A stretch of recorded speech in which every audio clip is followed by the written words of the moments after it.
Hi guys, nanonood nga ako ng K-drama. At dahil nga natakam ako sa kinakain nila, kaya naman dali-dali ako naghanap ng sangkap sa ref. Relate ka din ba? Comment down below. Buti na lang madali lang tong gawin at yung mga sangkap, depende kung anong meron ka dyan. Bagong refill yung egg tray, kaya naman babawas tayo dyan. Natatakam ka din ba sa mangga? Ako din. Sakto meron akong Korean luncheon meat dito. Pwede kung anong meron ka dyang luncheon meat. Pwede nga rin yung mga meatloaf or spam, baka naman. Binati ko lang yung itlog pero nilagyan ko ng pampalasa, asin at paminta.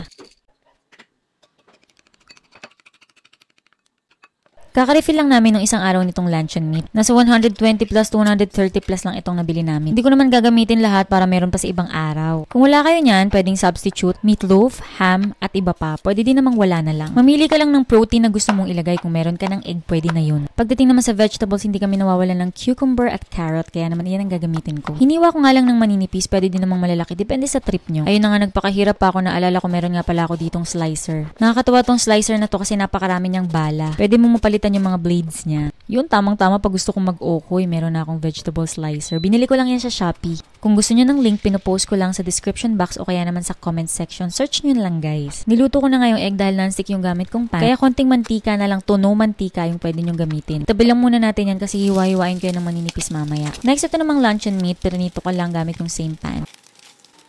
Pagdating naman sa carrots, pwede naman siyang hilaw, pwede nyo ding lutuin. Lulutuin ko na siya para medyo mas malambot at lalagyan ko na rin ng pampalasa. Salt, pepper, sesame oil, and sesame seeds.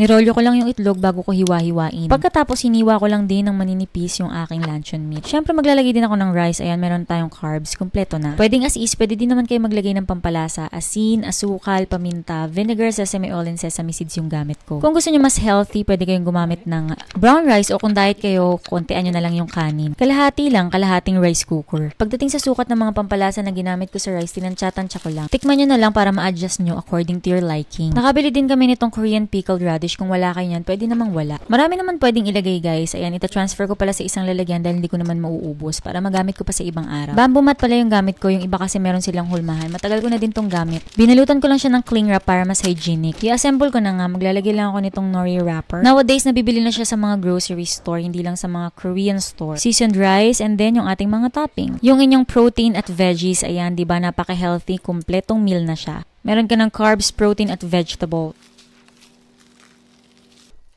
Di ba madali lang gawin? Basically, lalatag nyo lang yung inyong nori wrapper, then rice and iba pang mga filling. Ang technique pala guys, para maisara nyo siyang mabuti at hindi bumulok yung mga palaman, ay magtira kayo ng space dun sa may bandang dulo ng nori sheets or nori wrapper. Pwedeng 1/2 to 3/4 yung inyong ilalagay na rice. At yung mga fillings, ilagay nyo lang sa may bandang dulo. Pagkatapos, irolyo nyo at i-press para maganda yung pagkakahulma ng ating kimbap or gimbap.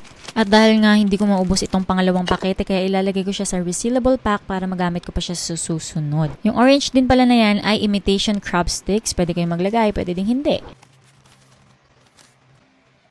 Ayan, tapos na. Mag-spread lang ako ng konting sesame oil at maglalagay ng sesame seeds on top. Actually, pwede nyo din siyang pangbenta, pang negosyo. Pwede nyo siyang ibenta ng buo, pwede din namang hiwa-hiwain nyo para mas maganda, presentable. Yun, pwede nyo na yung kainin as is or pwede din namang gumawa kayo ng sauce. Marami na akong recipe ng sauce, pwede nyong gayahin. Hanapin nyo lang sa aking mga previous vlog. Ito yung pinaka-simple, Jap mayo, soy sauce, sesame oil. Pwede din kayo maglagay ng honey para medyo may konting tamis.